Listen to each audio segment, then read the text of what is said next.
Okay, hello everyone. Welcome to today's lecture for preliminary biology. We're going to have a 2-hour lecture today, recapping Module 1, Module 2, and a bit starting of Module 3, a bit of revision for Module 3, for those of you who've already kind of started to cover it in class. Just in case we don't know who ATAR Notes is, maybe this is your first lecture, or maybe you've been to one of our lectures before, or you're going to be going to another one in our April series. I just thought I'd give you guys a bit of a rundown on who ATAR Notes actually is. So as you can probably tell, a lot of us here at ATAR Notes are past HSC graduates that have performed well in our subjects. And so because of that, we know how tricky it is sometimes to get your hands on really good resources, but also free resources. Because oftentimes the good resources are the ones that cost an arm and a leg.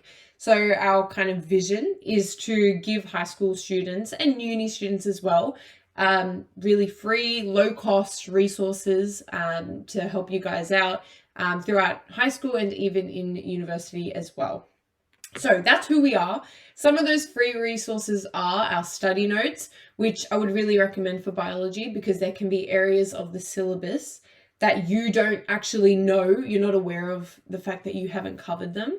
And the best way to know that you haven't covered them is to look at what other people have covered, and then you can go, oh yeah, this, I'm missing in my own notes, let me integrate it in. We have these lectures, which are really great for all your subjects, of course, but especially biology, because it's really good as revision. And I'm speaking from experience when I attended these lectures. They really helped me for biology from year 11 all the way through to the end of year 12 as a nice revision session and to get down anything that I wasn't quite understanding yet. We also have our online forum where you can ask questions and ask for help in regards to assignments and things like that from us, so past HSC grads that have done well in our subjects, or even your peers, okay? It's also just a space to kind of just talk to each other, and you can talk about anything, really, any random stuff, but also there's the benefit of being able to talk about school stuff as well. And stuff relating to next year, year 12, and past that, uni as well. We also have some engaging online revision videos, which I would definitely recommend for biology to check out. Biology isn't an essay-based subject, of course, you guys would know that. So what that means is it's more a lot of concepts and processes that we need to understand and be aware of. So what that means is videos are really going to help us, okay? With essay subjects, it's harder to have kind of videos to really help you because it's really just practice writing that you have to do. Videos, of course, can help, but not as much as a video can in biology, because video in biology can, it's because a little bit, as I said, is processes, right? Ideas relating to the body and nature. It's easier to kind of ascertain things from videos. Nonetheless, we also have our newsletters. We have an ATAR calculator, which I'm sure you guys will progressively start to use more and more as you continue through your year 11 and certainly into your year 12 journey. It's something that kind of everyone starts doing. I will say take the ATAR calculator with a grain of salt. Of course, there's like many factors that can't be accounted for, like your school ranking and scaling of individual subjects for your school and that kind of stuff. But still, I know, as I say that, I'm even a bit of a hypocrite because I use the ATAR calculator all the time when I was in your position and year 12. So I know it's not like fully trustworthy what I'm saying because even I use that ATAR calculator a whole bunch. We also have some articles and yeah, we have heaps more. That's for sure not all the resources we have. We have way more. These are just some of them. As I mentioned, they're free. So I would definitely head to atarnotes.com/register and check them out, okay? Because just like these lecture series, they'll be really, really helpful for you guys starting now all the way through to year 12 and possibly uni as well. Okay, so we could not run these lecture series for free without our sponsors. So I have to give a shout out and a special thanks to universities that really help us run these lecture series. So La Trobe University, the Royal Melbourne Institute of Technology, Deakin University, University of Technology Sydney, and Macquarie University. Thanks guys so much for helping us run these lecture series. Okay, so starting with our game plan. Okay, what are we actually doing today? As I mentioned, we're going to be doing some Module 1 recap and Module 2 recap. So we're going to be looking at Module 1 in its kind of entirety. Module 2, we're going to be looking at inquiry question 1, 2, and 3, and then also Module 3. Okay, so just a side note, it's fine if you can't really see what's going on there because I'll read it out, but we do have a mammoth amount of content to get through today.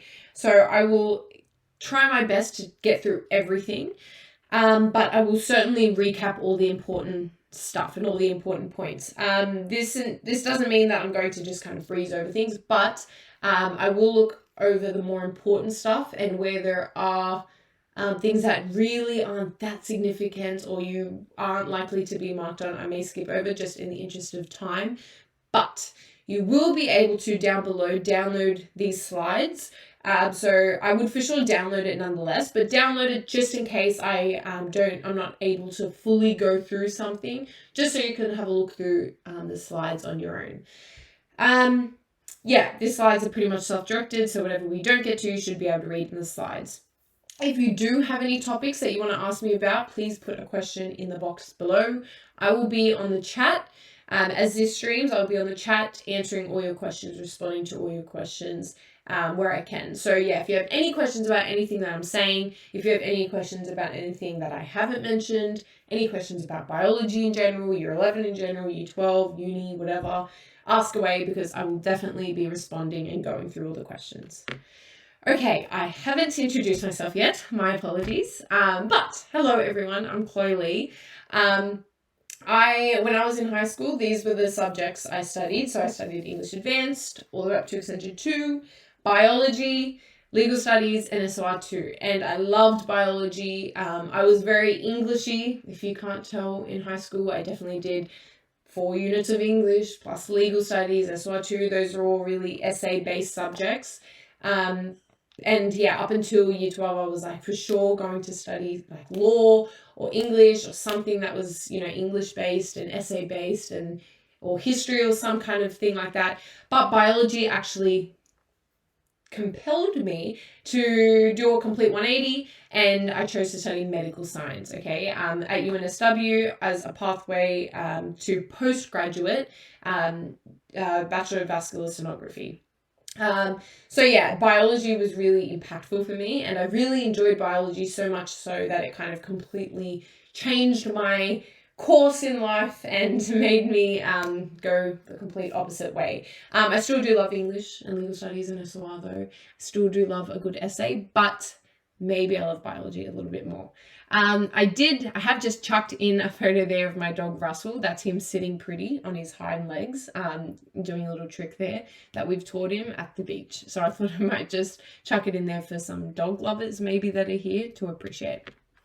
Okay, so let's get into the first module, Module 1, which is cells as a basis for life. So this module, the aim of this module is to give you the groundwork, okay, to give you a really basic understanding of everything that you need to know to help propel you into the rest of year 11 and especially year 12. Okay, so this is kind of going through the basics, and so it's really important that you understand everything here. So there are kind of 2 main syllabus dot points that differentiate these 2 different elements or areas of the syllabus. First one is on cell structure. Second one, cell function. Okay, so the inquiry question for cell structure is what distinguishes one cell from another. So we're talking about cellular structures, so prokaryotes and eukaryotes, and the technologies we use to determine if something's a prokaryote or a eukaryote. And then we'll look at prokaryotic structures, eukaryotic structures. And then for cell function, the inquiry question is, how do cells coordinate activities within their internal environment and external environment? So we're going to be looking at movement in and out of cells, the requirements of a cell to perform its functions, biochemical processes like photosynthesis, cell respiration, and removal of waste, and actions of enzymes in cells, and the effect of the environment on enzyme activity. Okay, so let's start with the first inquiry question. Module 1. What distinguishes one cell from another? Okay, so prokaryotes and eukaryotes. If we don't know so far, hopefully, maybe not, that's fine. We have two different cell types, okay? Prokaryotes and eukaryotes. Prokaryotes are older in terms of evolution. They emerged first. And because they're older, they're more basic in their structure, okay? They're older, they're more basic. Eukaryotes developed from prokaryotes, and so they're more complex, more newer, in the sense of prokaryotes being older, and there are some differences. So the way I like to remember it is this U part. There's literally the letter U, but the sound U, it's up to you which one you want to pick for this. If I ever get confused between what's a prokaryote and a eukaryote, I think, okay, you, like me, eukaryote, okay? I'm complex. I'm not like a bacteria, I'm complex. I'm newer in the sense of bacteria have existed for longer than humans. So eukaryote, I'm a eukaryote. My cells are eukaryotic because okay, complex, newer, have more complex things in me, whereas prokaryotes are older, more basic. So that's a good way to remind yourself what the difference is between the two. But importantly, and this is in fact really important because I've seen heaps of questions asked about this in prelims, prokaryotes have no membrane-bound organelles. What does that mean? Well, an organelle is like an organ, okay? In our body, we have organs, right? We have the skin, we have the heart, we have the liver, we have kidneys, we have stomach, intestine, whatever. Those are all different organs, right? Same idea for a cell. A cell has different organs that help it survive. So our heart pumps blood around the body, which pumps oxygen around the body. A cell doesn't have a heart, but it has an organ that does stuff for the cell. And it has another organ that does stuff for the cell, and different organs that do different things to the cell. Now, prokaryotes have that, okay? They definitely have that. But they're not membrane bound, meaning that they don't have a membrane around them. What's a membrane? Like a covering, okay? Covering. They don't have a covering around them. So prokaryotes don't have membrane-bound organelles. Eukaryotes, however, of course, do have membrane-bound organelles. In prokaryotes, we have genetic material that is stored in rings, and these rings are called plasmids, okay? As you can see in this diagram here, we have a plasmid, these circular rings of DNA. Whereas in eukaryotes, we have a nucleus, which is like the heart of the cell, not the heart in the sense that it's like pumping blood or anything, but the heart, meaning that it's at the heart of it or at the core of it. We have a nucleus, and in the nucleus is where all the DNA and genetic information is stored. Whereas in a prokaryote, it's in this circular ring called a plasmid, okay? Prokaryotes are unicellular, meaning they exist on their own. Unicell, one cell, they exist just on their own in cells. Eukaryotes, however, can be unicellular. They can also be multicellular, meaning they kind of form together. And an example of prokaryotes is bacteria. Example of eukaryotes, animal, plants, fungi. Okay, it's really important to know the differences between these two types of cells because I've seen, as I said, so many prelim questions about it. They've asked so many different questions regarding like what's different about prokaryotes and eukaryotes, what's similar. Okay, so how do we actually tell the difference between what's a prokaryote and what's a eukaryote? We have some different technologies that we've developed to enable us to do this. So firstly, a light microscope, okay? Light microscope literally uses light, okay? It uses light from beneath to illuminate a specimen that's on the stage here. And then we have different lenses that are used to magnify the specimen, and then it's used through ocular lenses or the eyepiece. It can be used to view living specimen as well. These are typically cheap and have limited magnification. So the microscopes that you likely have at your school are light microscopes. You would be extremely lucky if you have anything else apart from the light microscope. But they're usually cheaper and they're not as effective as some of the other ones that we have developed over the years. But they're still good for just simply doing simple things like differentiating between prokaryotes and eukaryotes. Now, how would you use a light microscope to differentiate between a prokaryote and eukaryote? How would you know? Well, one, is it just cells existing apart from each other? Or are the cells connected and look multicellular? That's one thing. Two, and the biggest thing that you would look for is a nucleus. Okay, if it has a nucleus, eukaryote. No nucleus, prokaryote. That's the biggest thing that you would look for, especially on a light microscope because they aren't that advanced. Light microscope, hopefully you've had a chance to do this, but if you haven't, when you look through a light microscope at a eukaryote, or eukaryotic cells, because it's very hard to just get one, you'll see literally circles and then dots in the middle, and those dots are nuclei. Okay, each cell having a nucleus, whereas in prokaryotes you don't see that. Okay, electron microscope is another form of microscopy that we use to examine cell structure. This is literally, instead of light, we use electrons, and a beam of electrons are shot up through the specimen. However, we can only use them on non-living specimens. It's expensive, but it's better. It produces, because it allows high magnification, it produces an image with better resolution. We have transmission microscopes, which again uses electrons, but these are, we have up to 10 million times more magnification. And then we have scanning electron microscopes, which again uses electrons, and it creates a high resolution 3D image of the shape of objects. Okay, transmission and scanning electron microscopes, rarely will you be looking through an ocular lens down into the specimen. It's more so you're at a computer and it's shooting the image toward the computer and you're looking into the computer and to see the image. But even though you're not looking at through the eyepiece, the image that's being produced is much more sophisticated in terms of the resolution as compared to light microscopes. Other technologies include fluorescence microscopes and cell culturing.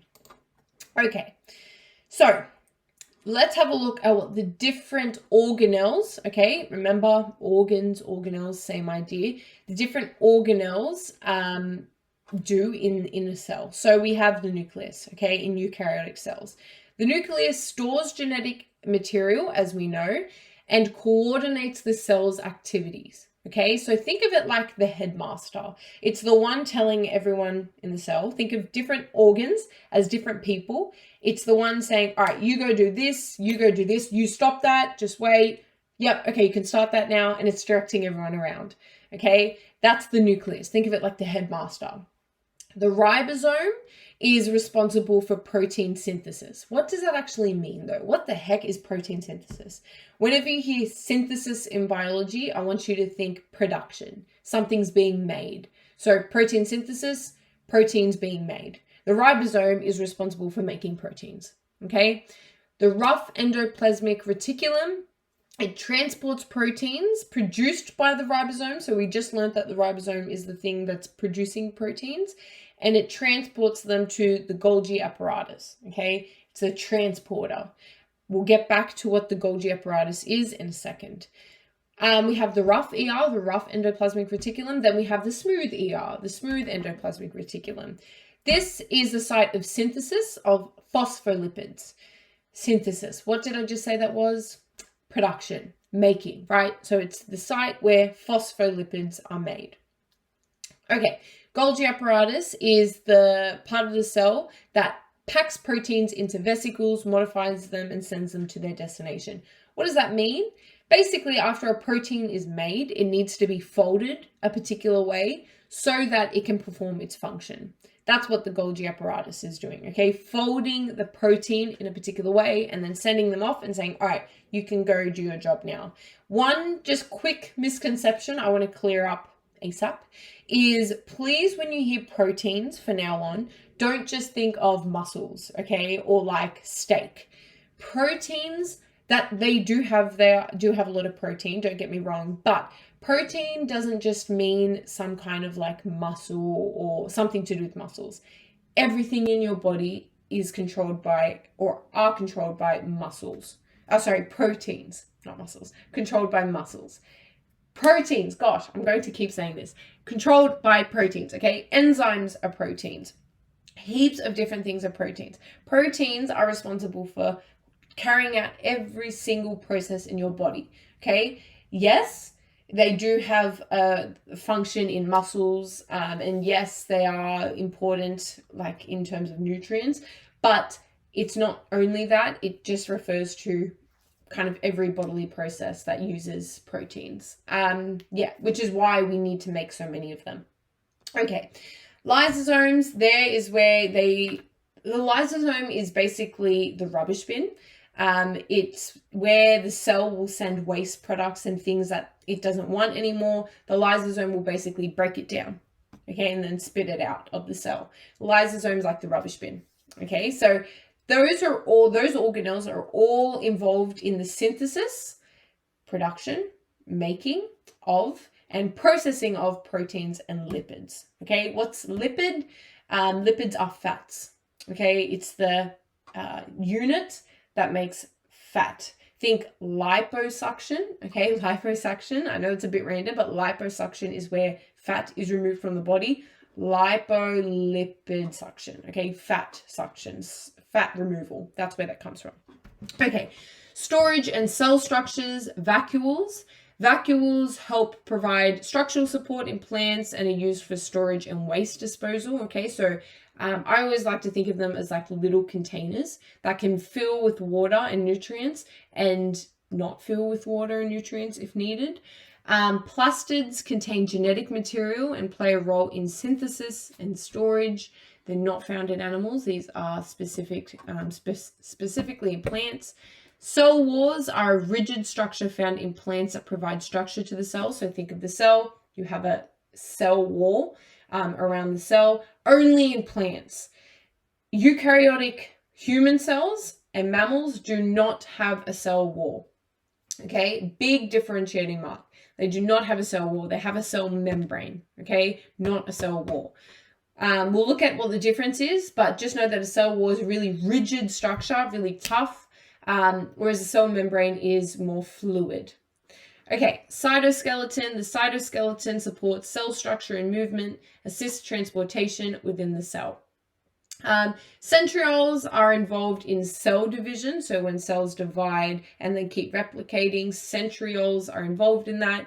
And then we have cilia and flagella, which are hair-like structures involved in the movement of the cell. And usually have the cell and the flagella coming off it. That really, it helps with locomotion. And as it kind of swims, it's pushing the cell along.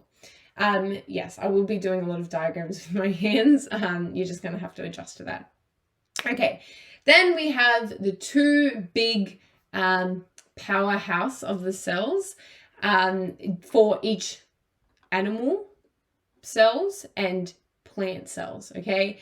Mitochondria, okay? Mitochondrion, plural, mitochondria, are the powerhouse of the cell. Okay, that's, hopefully we've heard that phrase before. It's kind of like a famous phrase now. Everyone thinks of mitochondria as the powerhouse of the cell.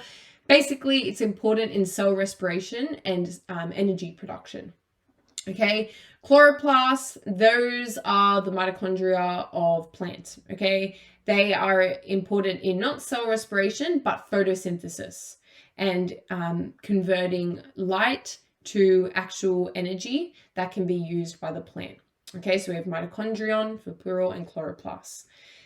Okay, why did I tell you all this? Could they ask you what's the role of the ribosome in a eukaryotic cell? Yes. Okay, so it is important that you're able to tell me what a nucleus is. What's its role in a eukaryotic cell?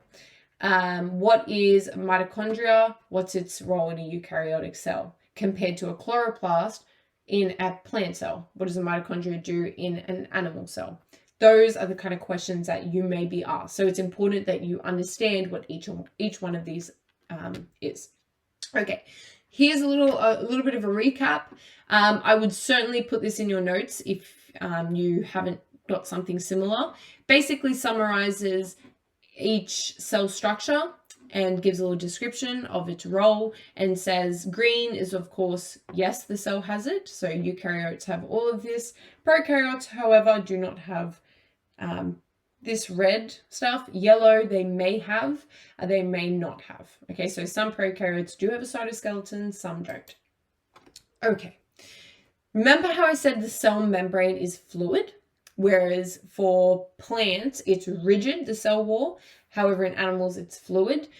That's because it's called the fluid mosaic model. Okay, so let's go through what a fluid mosaic model is. It's basically a model of the cell membrane of a cell. So imagine, I'll go back for 1 second. Imagine this is a eukaryotic cell. Okay, your body has trillions and trillions and trillions of these cells. This here, this bit here, is a cell membrane. Okay, what we're looking at is the cell membrane here. So imagine we have cut the cell in half and we're looking from the inside of the cell along the cell wall. Okay, that's what we're seeing here. So we've zoomed into the cell wall. What is all this stuff? Well, it consists of a bilayer. Why is it called a bilayer? Bi means two, layer, it's a layer. And they're phospholipids, okay? Remember, a lipid is a fat, and we have a bilayer of phospholipids, okay? Which is why we call it a phospholipid bilayer, okay? Because we have one layer of phospholipids here, another layer of phospholipids here. We also have in between this layer a bunch of other molecules, okay? Mostly proteins. We'll get into in a second what these proteins do. But let's just stay with this phospholipid bilayer for now. The phospholipid molecules have a hydrophilic head and hydrophobic tails, okay? So the phosphate head, and then they have fatty acid tails, okay? Hydrophilic head, hydrophobic tail. Why? Why is this head hydrophilic and why is the tail hydrophobic? What do they even mean? Well, hydro refers to water. If something's philic, it means loves or is attracted to. Hydrophobic means that it doesn't want anything to do with, okay? So this part of the head loves water. This part of the rest of the tail, the rest of the molecule, hates water. Why? Why would these two tails hate water, and why would the head love water? Because this part of the membrane is being exposed to water outside the cell.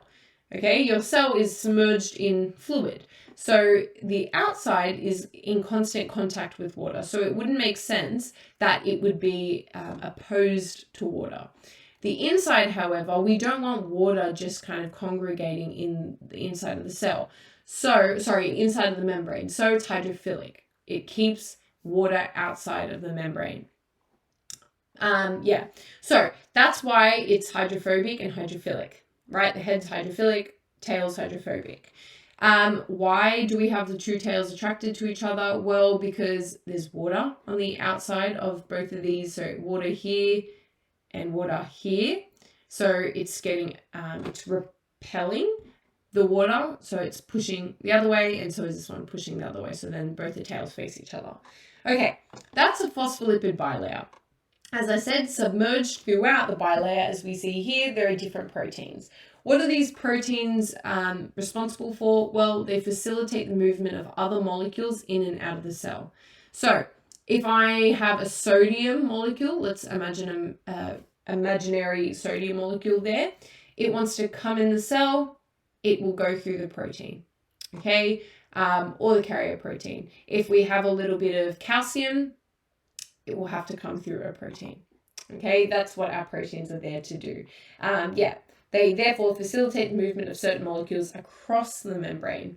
Other components of the membrane include cholesterol, glycolipids, glycoproteins, and the cytoskeleton, okay? But the proteins are responsible for moving various molecules across the membrane. The reason why we call it a fluid mosaic model The mosaic element comes from how it's described because of its appearance. It looks like a mosaic. The fluid part is referring to the fact that it's not rigid like a cell wall of a plant. Remember, the cell wall of a plant was really rigid. In the fluid mosaic model, the bilayer is fluid, meaning that it moves, okay? It sways. It's not rigid, it sways, okay? When it needs to become more stiff, it will, but it can also become more fluid and sway. So that's why we call it the fluid mosaic model. Okay, moving on to module 1, inquiry question 2.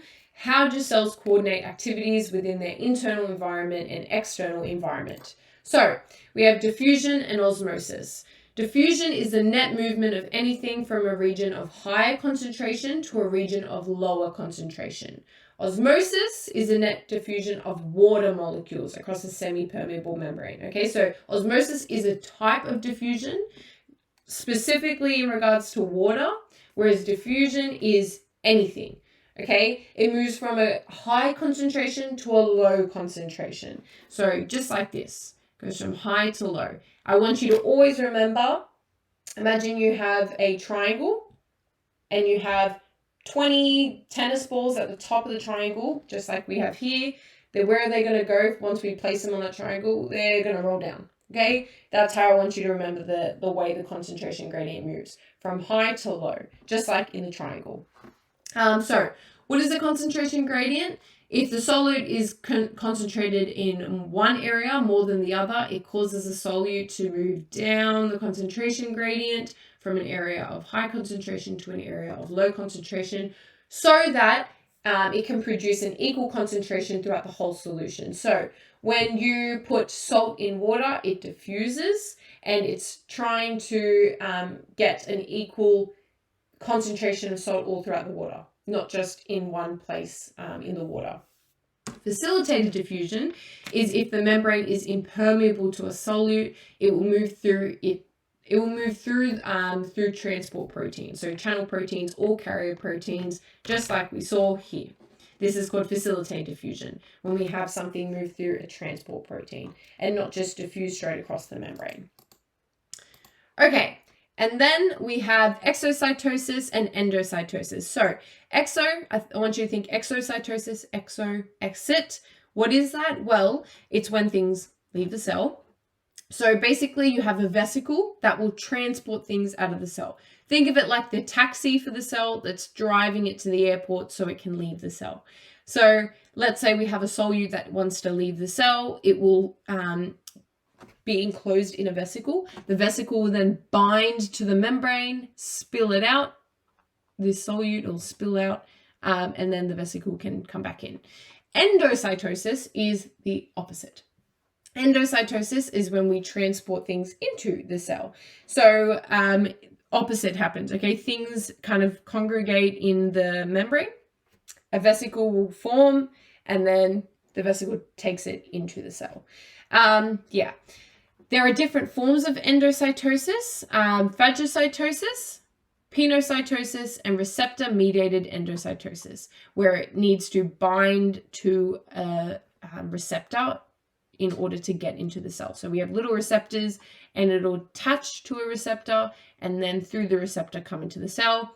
Pinocytosis, same idea, it's just mixed between different solutes. And then phagocytosis is when we have whole foods or other particles coming into the cell. Pinocytosis is usually water-soluble material as well. Okay, then we also have surface area to volume ratio. The surface area to volume ratio of a cell highlights the comparison between the size of the cell, the size of the outside of the object and the inside. So when a cell grows, its volume increases at a greater rate than its surface area. So its surface area to volume ratio decreases. Okay, so think, if I have a single sheet of paper, let's say I have a sheet of paper this big, okay, and then I start cutting it into smaller and smaller strips, I'm increasing its surface area. How? Because let's say I have a piece of paper and I'm cutting it into small strips, those edges will now be exposed on the surface. They weren't before. They were in the piece of paper. So I'm increasing the amount of surface there is in the object. Okay, so I'm increasing its surface area. Okay, cell requirements. So we have autotrophs and we have heterotrophs. Autotrophs make their own food and energy from inorganic compounds. Okay, inorganic. Photoautotrophs and chemoautotrophs. Okay, there are two types of autotrophs: photoautotrophs and chemoautotrophs. Then we have heterotrophs. Heterotrophs cannot make their own food, so they have to ingest organic compounds as a source of energy. Okay, so autotrophs are also known as primary producers. They can make their own food from inorganic compounds. Heterotrophs, however, cannot, so they have to ingest organic compounds as a source of energy. Okay, so if you're a heterotroph and you need to ingest organic nutrients, you require carbohydrates, lipids, proteins, and nucleic acids. If you need to consume inorganic compounds, you require water, minerals, salts, and gases. Okay, cellular respiration and photosynthesis. So, cellular respiration, let's start there. Firstly, it's a set of metabolic reactions and processes in cells where we convert nutrients into ATP and release some waste in the process. Okay, we convert nutrients into ATP. It occurs in the mitochondria, as we said. It's the first stage of its first stage is glycolysis, where we basically convert glycogen or sugar into ATP.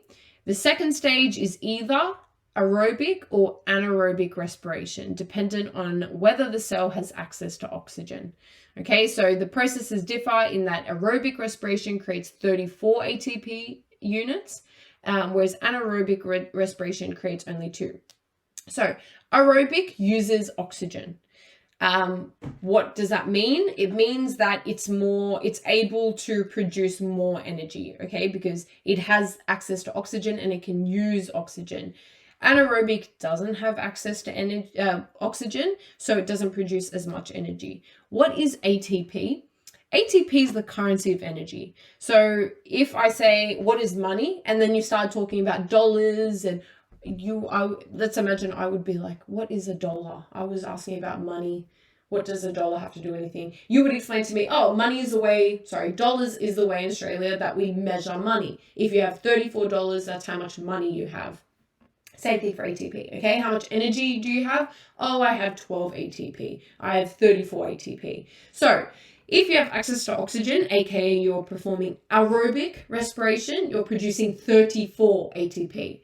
Whereas if you don't have access to oxygen and you're performing anaerobic respiration, you're creating only 2 ATP. So as we can see, much less.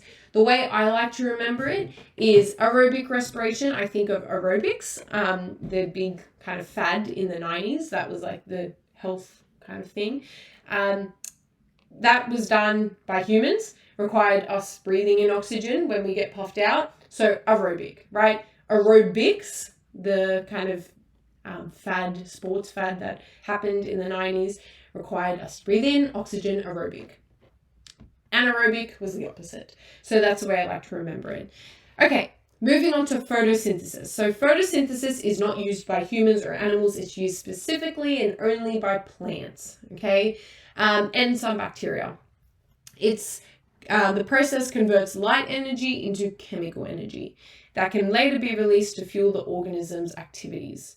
It occurs within the chloroplast of the cell, as this organelle contains a green pigment called chlorophyll, which is capable of absorbing energy from sunlight. So the chlorophyll captures the energy from the sun, and then in the chloroplast, it uses that energy to produce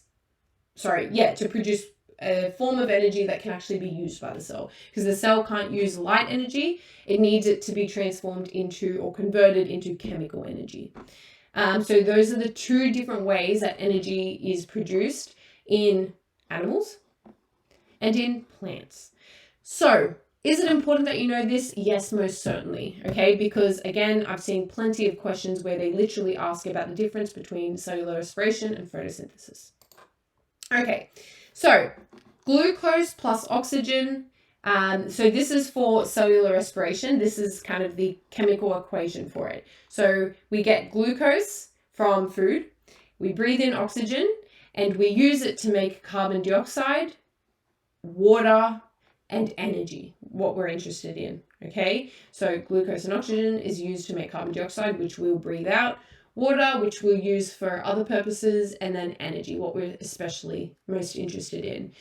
Then carbon dioxide for photosynthesis now. So this is cellular respiration, this is photosynthesis. In photosynthesis, carbon dioxide and water and light. So carbon dioxide is taken in by these plants, which is why we need to plant so many of them to combat global warming. That's why people say it, because in this process, it's taking in carbon dioxide. It's also taking in some water and light energy. And then it's converting it into glucose and oxygen. Which can be used by the cell, especially this glucose, to perform cellular tasks in the plant. And the good thing about these equations is, if you'll notice, they're the same, just reversed. Here we have glucose plus oxygen equals carbon dioxide, water, and energy. And then it becomes carbon dioxide, water, light instead of energy. It becomes glucose and oxygen. Okay, so practically the same. All right, enzymes now. Moving on to enzymes. What is an enzyme? So an enzyme is a protein that helps speed up chemical processes that happen in the body. How do they help speed it up? Well, they give certain molecules more energy so they can perform a task. So let's say to do a function, when you wake up, let's say you wake up and you decide you're going to go on a run for 2 kilometers. You need a certain amount of energy to run for 2 kilometers. Imagine you've stayed awake for like 72 hours. You don't have enough in the bank physically and mentally to actually run 2 kilometers if you've been awake for 72 hours, okay? You just can't do it. But let's say you drink heaps and heaps and heaps of coffee and you get all this caffeine and it suddenly is giving you more and more and more energy. You're meeting the threshold that it takes for you to finally go out and have that 2 kilometer run, okay? You're meeting the threshold eventually as you drink more and more coffee. That's the same kind of thing for enzymes though. In your body, there are certain molecules and they require a certain amount of energy to perform tasks. But let's say they're all really tired, they all can't be bothered. Enzymes will give them that energy and then they're able to do the task. Okay, the only thing is that they don't actually increase the energy to give them the energy to do the task. They're actually reducing the amount of energy needed to perform a task. So let's say to go on that 2 kilometer run, you need this amount of energy.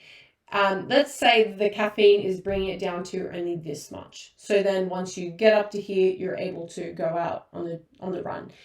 That's the same thing that enzymes are doing, okay? They're not necessarily giving the energy. They're actually reducing the amount of energy required to perform biochemical processes in the body.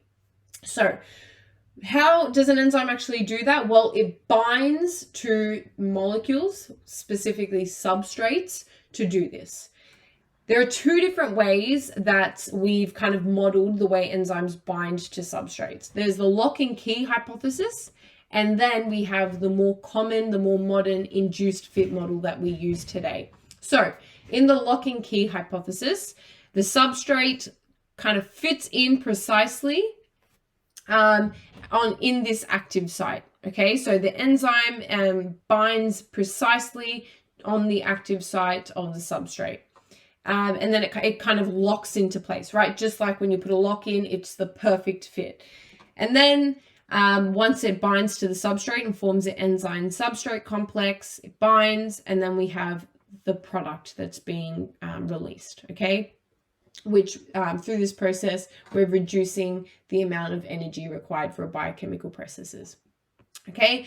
However, now we have the induced fit model, which states that it isn't an exact fit. Instead, the substrate will basically bind to the enzyme as the enzyme changes shape around the substrate, okay? It induces itself, or it changes itself to fit to the substrate. And then it forms the enzyme products complex, and then the products leave the active site of the enzyme.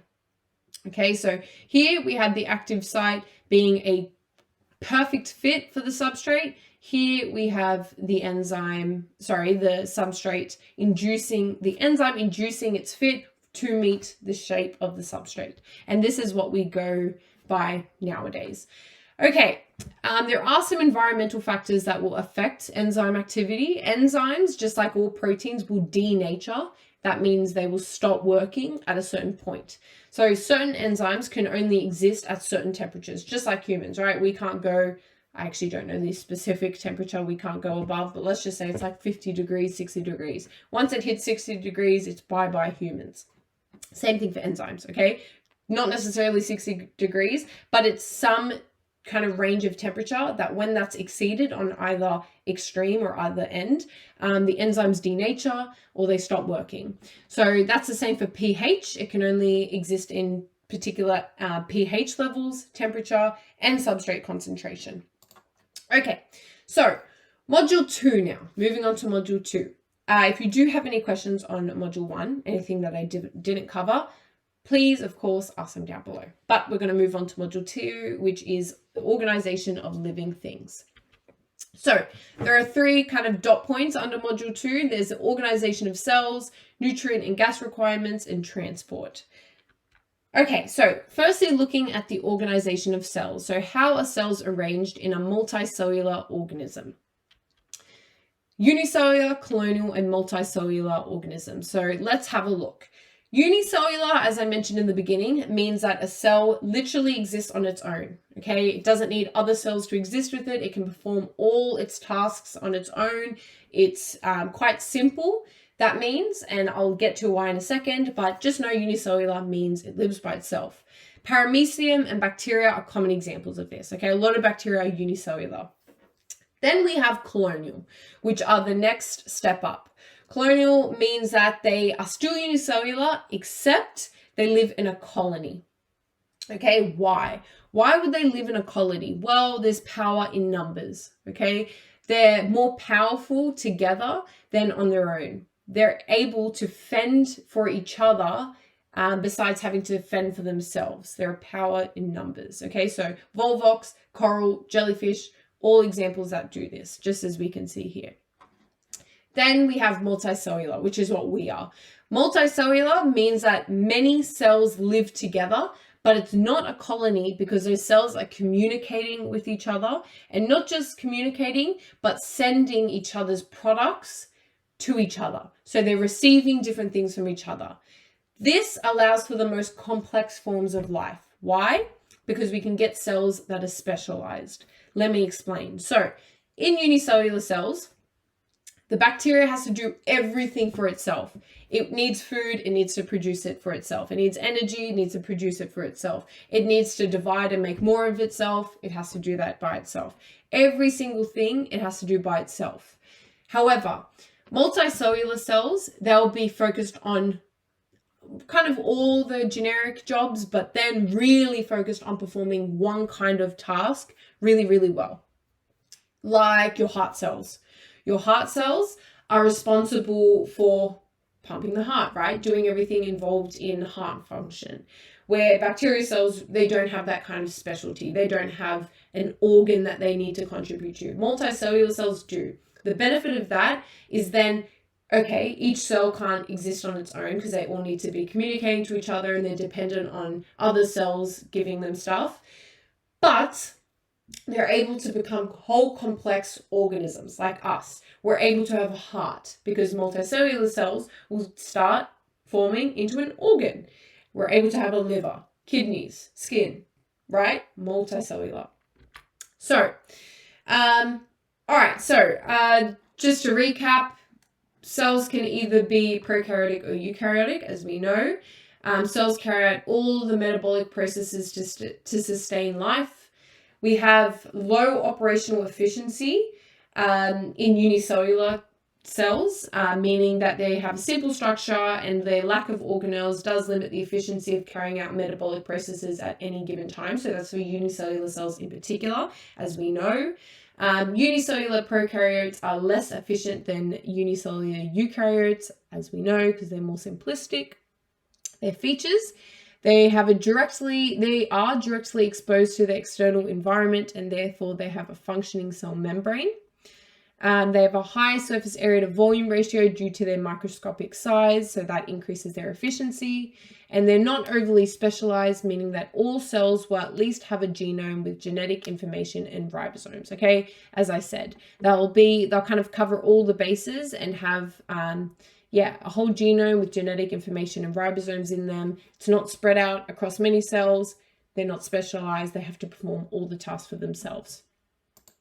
Okay. Colonial organisms, as we said, they form colonies and they're connected and interdependent. However, all these cells could otherwise work independently to carry out the functions for life, like Volvox, okay?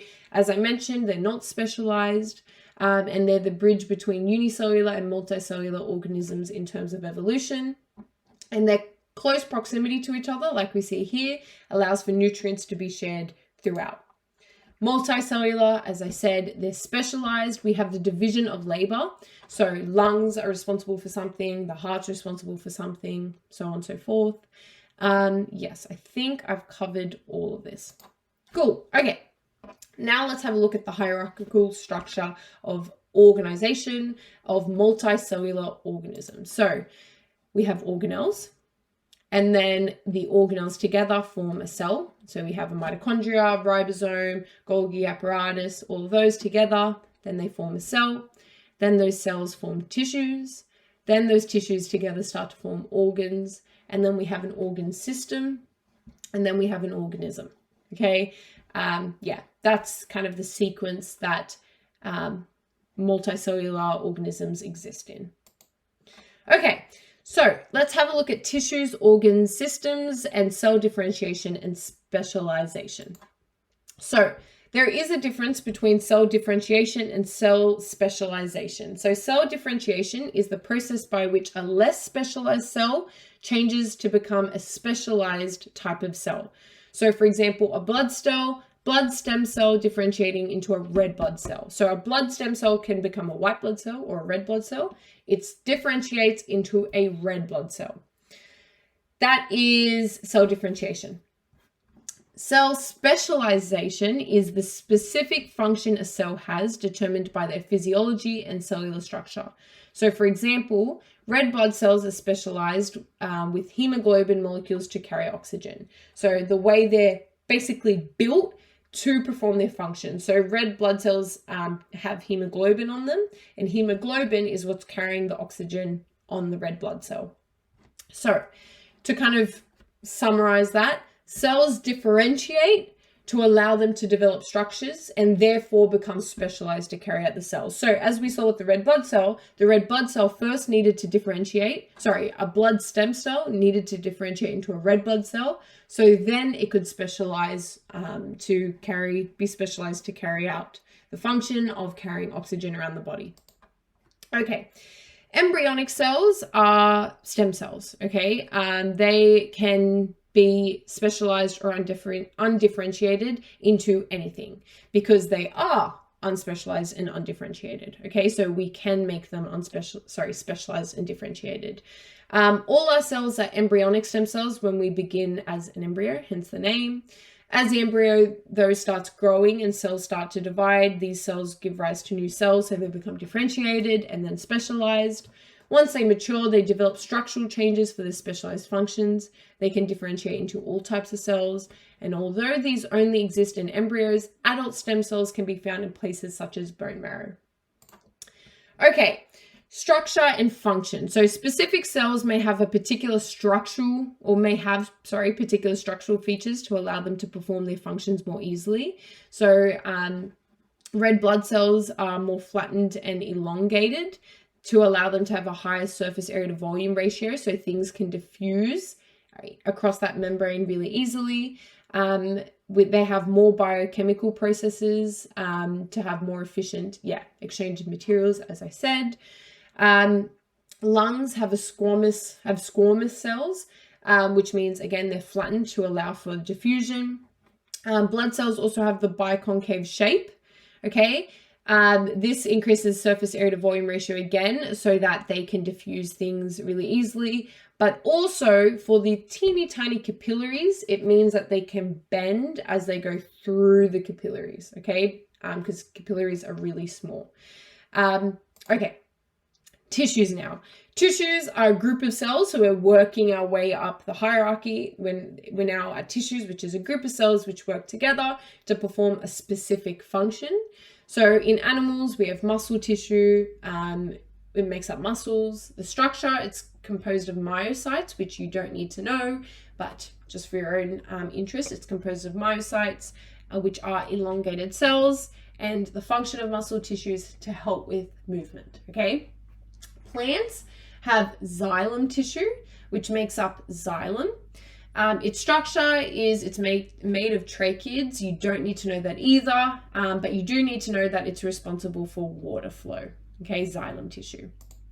Okay, if we continue moving up the hierarchy, we're now at organs. Organs is a structure which is composed of a number of tissues which work together to perform a shared function. So we have the heart. The heart is made of cardiac, connective, blood, and nervous tissue. It pumps blood throughout the circulatory system, so it's made of different tissues. The stem of a plant is made of epidermis, vascular, and ground tissues. It transports water and nutrients between the roots and the leaves. Organ systems now. So organ systems are a structure which is composed of a number of tissues which work together to perform a shared function. So like the circulatory system, okay? Circulatory system doesn't just refer to the heart, it refers to the lungs and all the other veins, arteries, and capillaries around the body. Its purpose is to pass blood to all the cells in the body and specifically to deliver oxygen to the different organs of the body. That can be contrasted with the vascular system in plants, which isn't so much so to transport blood and oxygen around the body, but to transport nutrients and water around the body through the xylem tissue and the phloem tissue. So xylem transports water, phloem transports food and nutrients. Okay, so that's basically the different hierarchy. We would next arrive at humans, but I'm sure we know what a human is. All right, moving on to nutrients and gas requirements now. So what is the difference in nutrients and gas requirements between autotrophs and heterotrophs? So plants, let's start with plants. Plants can be described as vascular or non-vascular. What does that actually mean though? Vascular plants are plants with a transport system for support and to allow different substances to be moved around the plant. So it ensures organs such as leaves, stems, roots, flowers, and seeds receive what they need, and it relies on xylem and phloem, right? Those two tissues that we were talking about for the transport of water, minerals, and gases. Non-vascular means it doesn't have a transport system for providing support or moving substances. It only relies on osmosis and diffusion to receive its nutrients and eliminate waste, such as mosses. Okay, so that's the difference between vascular and non-vascular. Vascular means it has a vascular system. Non-vascular, non-vascular.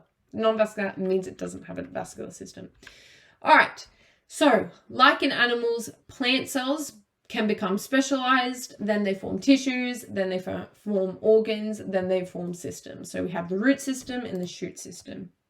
Okay, so the root system anchors the plant and absorbs water through the roots from the soil and inorganic nutrients as well from the soil through osmosis and diffusion. Its features to increase its surface area. It branches off into the ground, which aids with the anchorage of the plant. It has root hairs, which have a high surface area to volume ratio. It in fact increases surface area up to 12 times through extending from the root. And we have flattened epidermal cell, which have, of course, a high surface area to volume ratio. So we have diffusion for mineral ions and osmosis through the root system into the plant. If cell transport is too slow, facilitated diffusion or active transport may occur. Water moves through the epidermal cells that we're talking about in the epidermis, which is the most outer layer of the root. Okay, so that's a root system. The shoot system now, it usually develops above ground, okay, the shoot, it shoots up, and includes organs such as leaves, stems, and flowers. Its functions include photosynthesis, reproduction, storage, and transport. So it includes 3 different types of tissue as mentioned. So we have the dermal tissue, which is the outer layer of the leaf. It's responsible for gas exchange and waterproofing the plant. We have vascular tissue, which contains xylem and phloem tissues stored in vascular bundles. The xylem, as I said, responsible for water. Phloem, responsible for nutrients. It also provides structural support. And then we have ground tissue, which fills space around the vascular system in the stem. Okay, here is a diagram of the plant. So as I said, the root system, and then we start to get the shoot system. Okay, so we have the root cap into the root tip, these root hairs along the root. And then we get to the primary root, vascular tissue, and then into the stem, and we're shooting upwards to the shoot tip. Okay, yeah. Okay, so vascular tissue is the main transport system within the plant. As we know, it extends throughout the whole plant. The veins branch off the main vein, okay? Just like veins in humans, we have veins in the leaf, which basically carry nutrients the same way veins in humans do.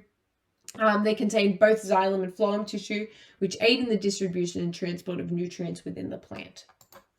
Okay, leaf structure now. So photosynthesis is what we were just talking about, where it absorbs light, CO2, and water and converts it into glucose and oxygen. So it uses the glucose, but it'll secrete oxygen back out into the atmosphere, which is good for us because that means it's storing CO2 and releasing oxygen. But at night, when they don't have access to sunlight, ends during the day, but more passively, it will perform respiration, where it takes up some oxygen and releases H2O and CO2 to produce energy for itself. But its photosynthesis rate is much higher than its respiration rate. Okay, leaf structure. So it has an epidermis, which is on the top and bottom of the plant. And it prevents evaporation of water through creating a waterproof cuticle, and it protects the leaf. Okay, so the epidermis is just like our skin epidermis, protects us. It protects the leaf by creating that waterproof cuticle and kind of creating a barrier to the inside of the plant. It's transparent to allow light straight through it. The stomata is the primary gas exchange structure in plants, and it's in the lower epidermis. Okay. The stomata has a guard cell which will open and close it. Just like how guards can open and close gates, the stomata has guard cells with its own gates, and the guard cells will decide when to open and close it. The guard cells, when they will kind of close involuntarily, the stomata, they'll close the stomata involuntarily. When the stomata fills up with water or gas, it will kind of force the guard cells to close, and then when it's all used up, the guard cells will open back up. Okay, cells that carry out photosynthesis, we have 2 types, palisade cells and spongy mesophyll cells. Palisade cells contain a large number of chloroplasts, which we know are responsible for photosynthesis. They lie vertically and obtrude into the upper epidermis, aiding them to absorb sunlight, because obviously the epidermis is what's being exposed to sunlight. And then we have spongy mesophyll cells, which are secondary photosynthesis cells that are situated below the palisade cells and contain less chloroplasts. Okay. Of course, palisade cells are the main ones doing photosynthesis because they have access to more sunlight.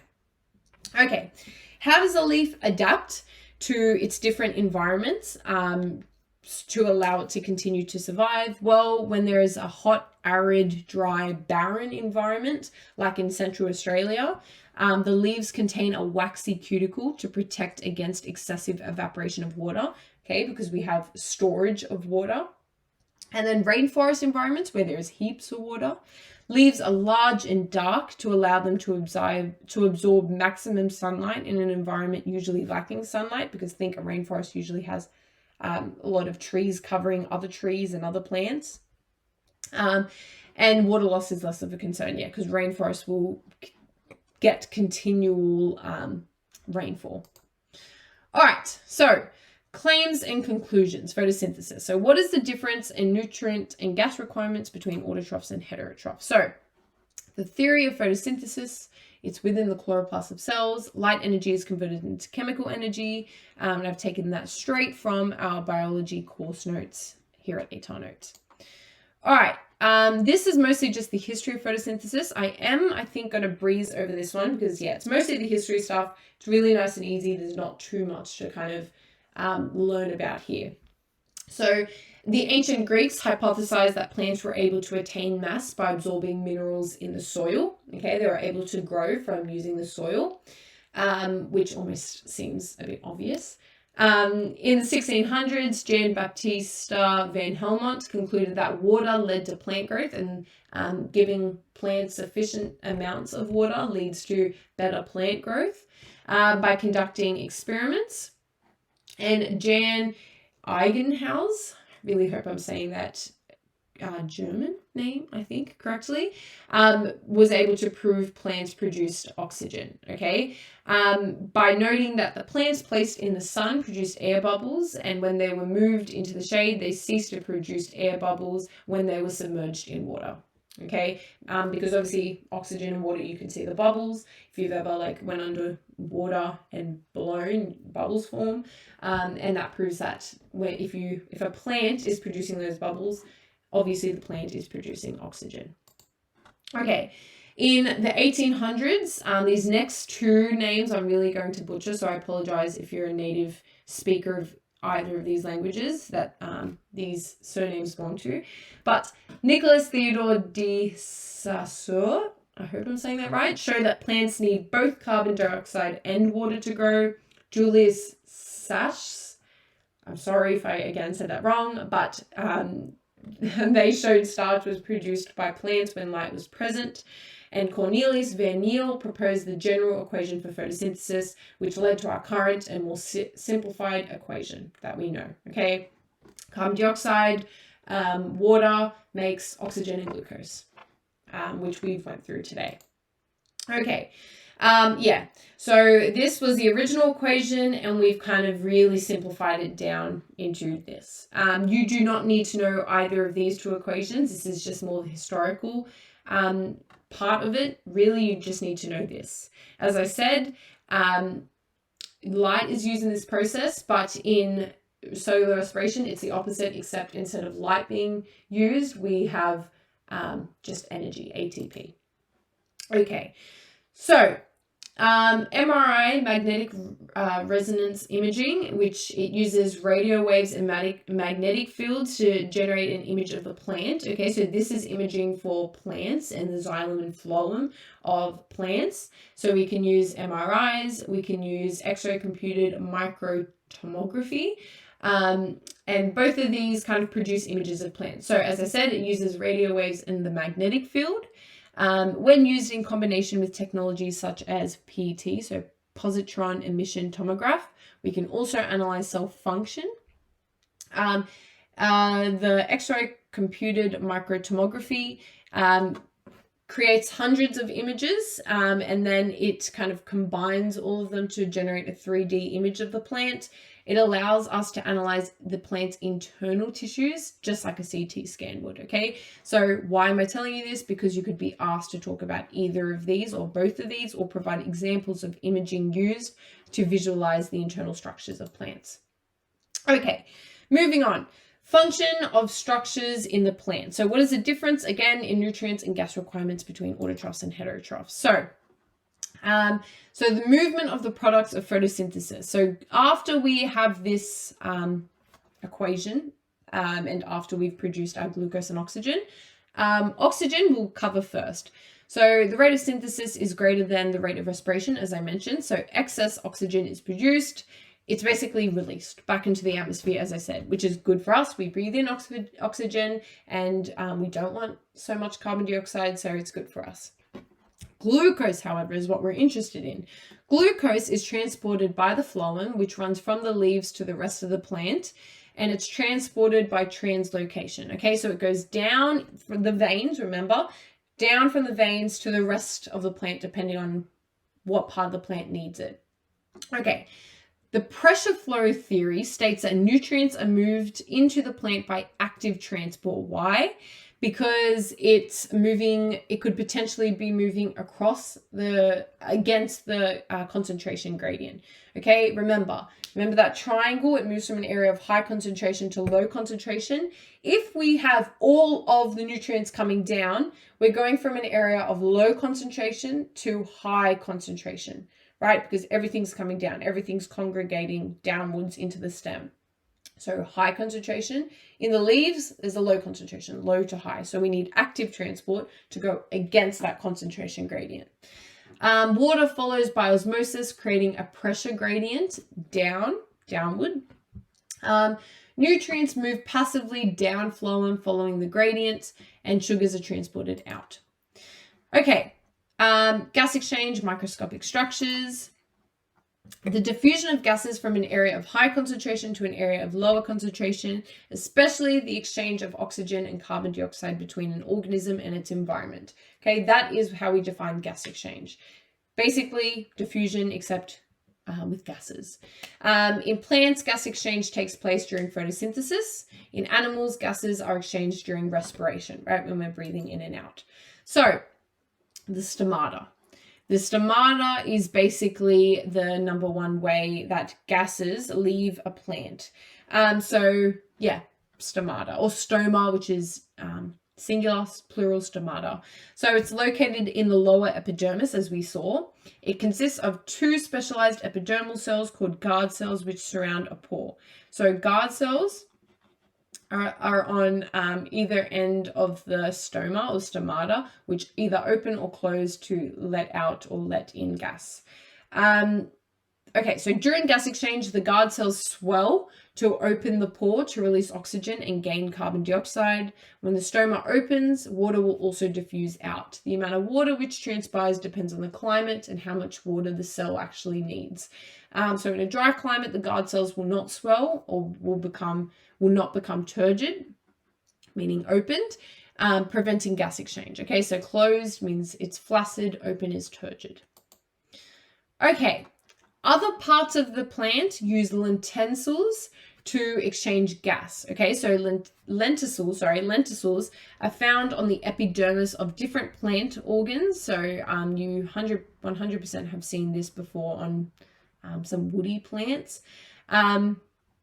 Such as fruit and the stems of woody plants. They are pores which always remain open, in contrast to stomata, which we know can open and close. Lenticels permit the exchange of gases between the environment and the internal tissue spaces of the organs. Okay, mammals, however. So mammals use respiration. So we use respiration in our lungs, specifically in our alveoli, to diffuse carbon dioxide out and get some oxygen in. So this happens through blood. So blood is the medium for transport within mammals. It carries nutrients and gases to cells and waste from cells. During the process of aerobic respiration, oxygen is transported into the blood in the lungs. Okay, oxygen diffuses into the blood. The process is conducted by the membranes of the alveoli, as I stated. The air sacs that are in your lungs, okay, they are called alveoli. So the oxygen from the outside world diffuses in the blood in your lungs, in the alveoli, and then the carbon dioxide leaves the blood in your lungs to the outside world when we breathe out. This is a close look of what alveoli are in your lungs, okay? They are contained in sacs, and they're basically air sacs, right? When you breathe in, that's where the gas congregates.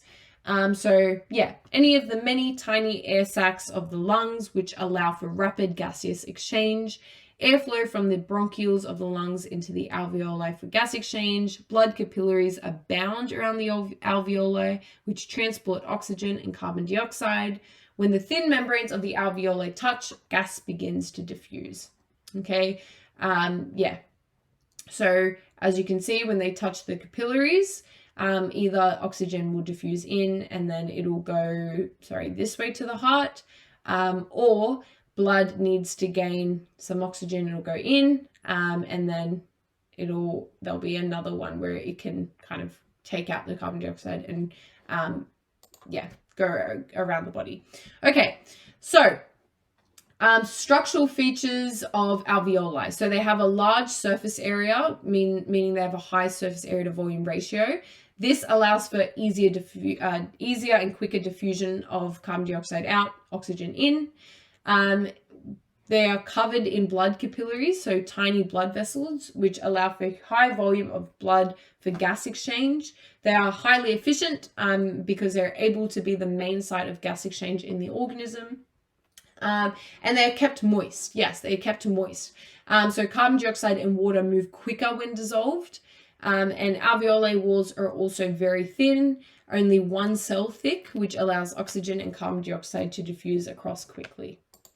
Okay, continuing on to the next part of the syllabus, let's look at the lungs in general now that we've looked at the alveoli. So how do the lungs actually work? Well, air moves into the mouth from the external environment, okay, or the nose. It moves down the trachea, which is connected to the mouth. Eventually, the tube splits into two, one for each lung, okay? And actually, one will split into two more, and one just stays as one. Small branching structures are called bronchioles, which extend from the bronchi leading into alveolar ducts. So yeah, the kind of passage keeps going down until we get to the alveoli. In the alveoli are in the alveolar ducts, and they perform gas exchange for the organism. Deoxygenated blood is pumped into the lungs and then alveoli through the pulmonary vein. This blood becomes oxygenated and returns to the heart through the pulmonary artery. Okay, so the veins are always going away from the heart. Arteries are always going toward the heart. Okay. Other features, the diaphragm contracts and relaxes to let oxygen in and out, which allows us to breathe. The way we're able to breathe in a lot of oxygen is your diaphragm creates a vacuum. It creates suction and pulls in oxygen. Well, air, not 100% oxygen, otherwise we would die. Pulls it in, and then that vacuum suction releases, your diaphragm releases, it relaxes, and you can breathe out, okay? Just a little interesting kind of side note, in smokers, because they require so much kind of strength when they're breathing in cigarettes so frequently, their diaphragm starts to become overworked, because think how often when you're breathing are you going like really intensely like smokers are when they're smoking. What actually happens is their diaphragm kind of, so diaphragms look like this so imagine the lungs are like this and the diaphragm's like this, and when you breathe in, does that, and then when you breathe out, it does that. What actually happens in smokers is because it's overworked and stretched, the diaphragm collapses. So it becomes harder for them to breathe in oxygen because there is no, it's more just, and then when they breathe out, whereas in a healthy person, it would be, okay. I know that was a bit of a random fact, but I think that's kind of interesting. And yeah, it is. I've seen the lungs of a smoker. It's very drastic, the difference between the lungs of a smoker compared to the lungs of a healthy person. You can definitely see the collapsed diaphragm. Okay. This is, I probably should have shown you guys the diaphragm image here instead of using my hands, but this is what I was talking about, right? You imagine as you breathe in, this diaphragm is sucking, it's going like this, as I was saying, whereas in a smoker, it's flattened, okay, because the overuse and the stretching. So it's like this, so it's harder to go. There's less kind of movement from here to here, from here to here. Okay. But this is kind of just an overall structure of the heart, just to kind of piggyback off what I was just talking about. So let's imagine you breathe in through your nose or your mouth. It goes down your trachea, which a lot of people call your windpipe, but it's your trachea. And then it goes into your left or right lung. Okay, I know that you're probably thinking, hold up, right lung. This is on the left-hand side. But imagine you're this person, right? You're facing us. it would be right and left.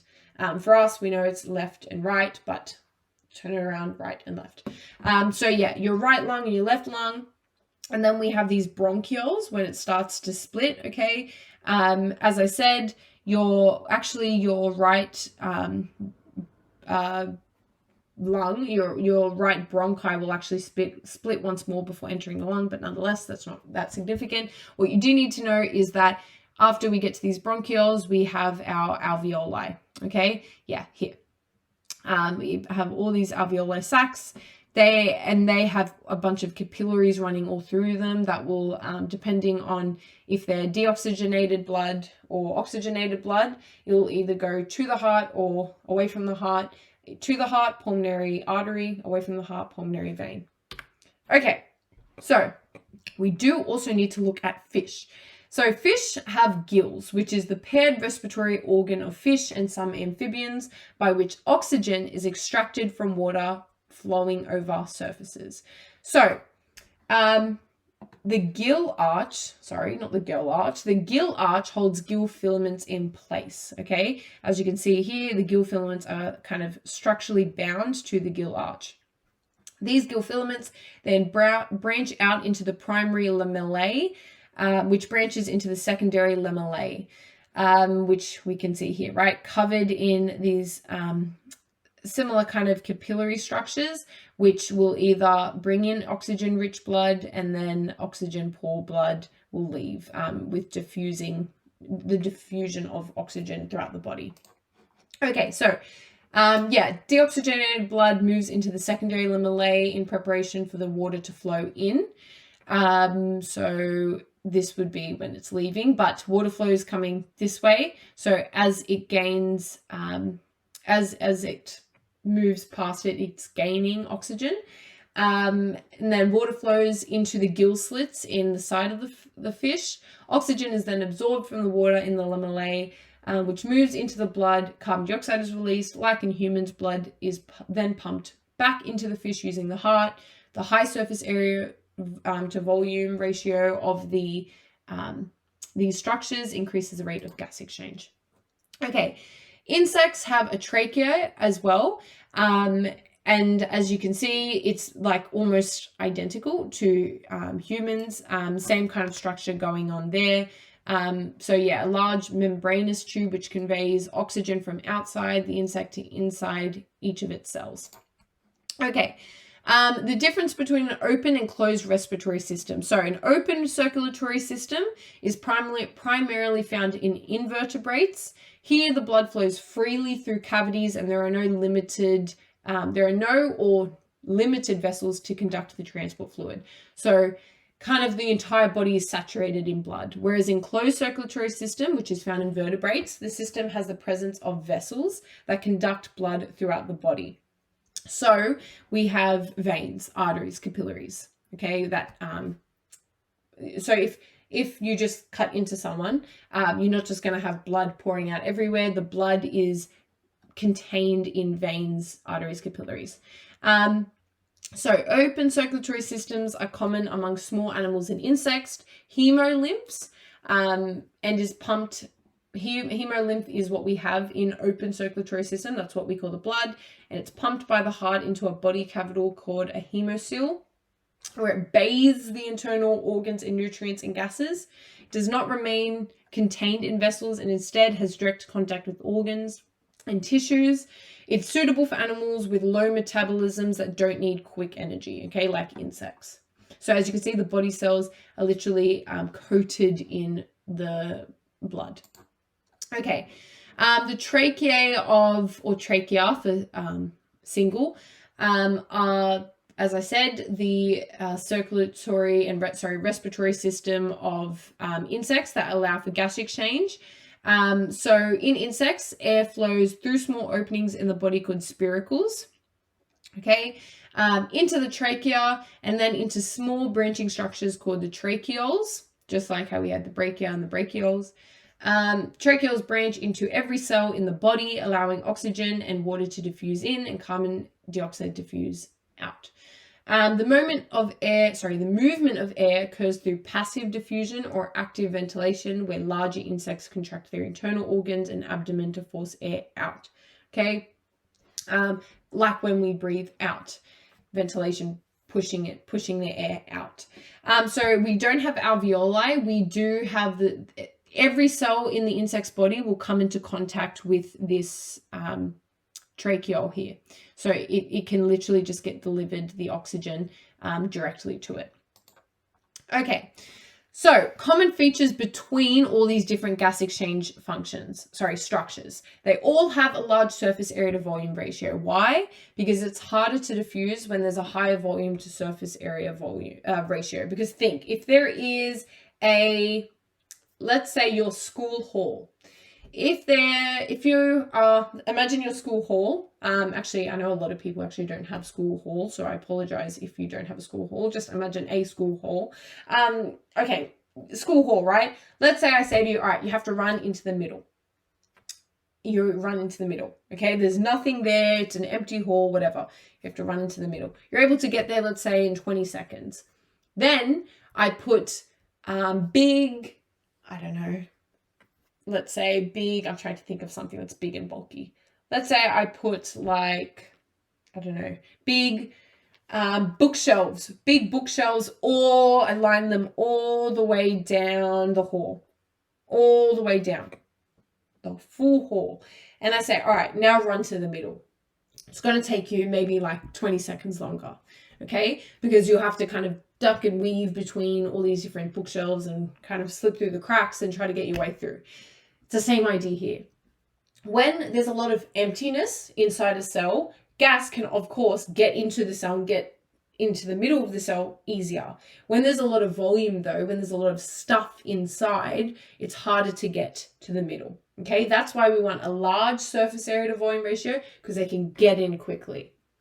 We also want a moist, thin surface because it's easier to diffuse when it's thin and moist.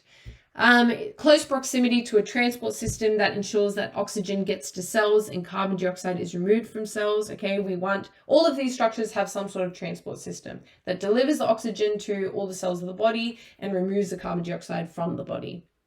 It has a clear concentration gradient, i.e. gas on one side of the membrane is in higher concentration than the other. For example, oxygen is breathed in the lungs before it diffuses into the blood and travels to cells.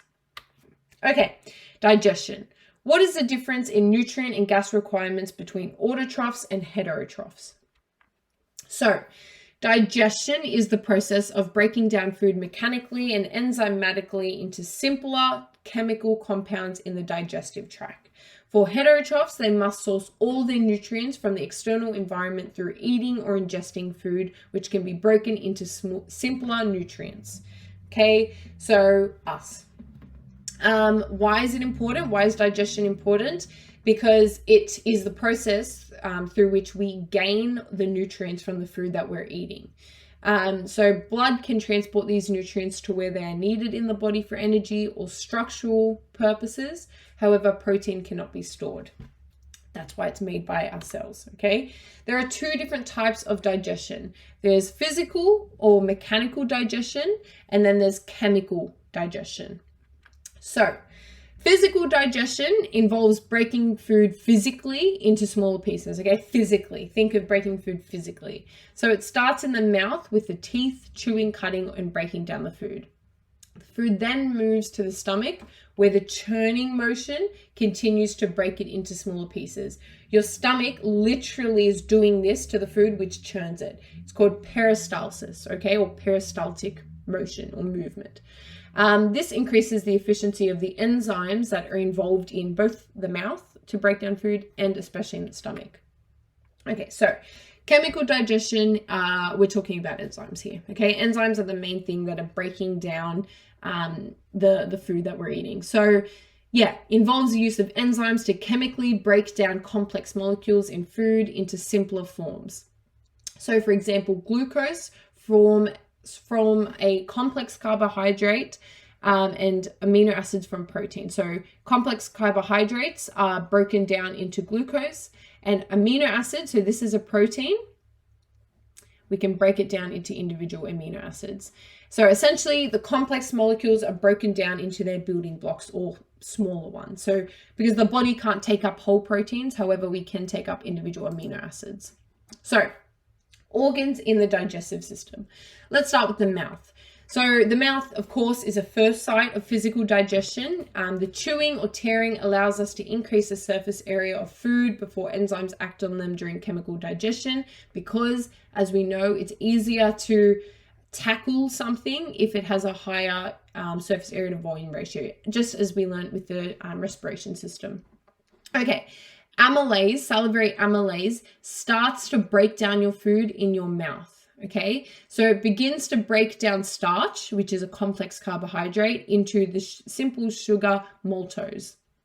So I'm not sure if you've ever bitten into an apple and gotten like a release of like a weird taste in your mouth.